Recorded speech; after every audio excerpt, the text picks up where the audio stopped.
Hormuz దగ్గర ఉద్రిక్తతలు కొనసాగుతున్నప్పటికీ crude oil ఎల్పీజీతో ఉన్న భారత నౌకలు ఒక్కొక్కటిగా క్షేమంగా మన పోర్టులకు చేరుకుంటున్నాయి. ఇప్పటికే శివాలిక్, నందాదేవి ఎల్పీజీ ట్యాంకర్లు చేరుకోగా ఇవాళ జగ్లాడ్కి షిప్ ముంద్రా పోర్టుకు చేరుకుంది. ఇది Adani ports and special economic zone పరిధిలోకి వస్తుంది. ఈ నౌకలో ఉన్న సుమారు 80,000 మెట్రిక్ టన్నుల ముడి చమురు ఉంది.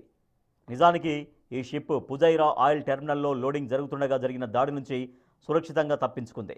ప్రస్తుత ఉద్రిక్తతలతో ఇతర చిన్న పోర్టుల కంటే ముంద్రా వంటి అత్యాధునిక మౌలిక సదుపాయాలున్న పోర్టులో చమురును త్వరగా అన్లోడ్ చేయడం సేఫ్టీ అని అధికారులు భావించి అక్కడికి తరలించారు.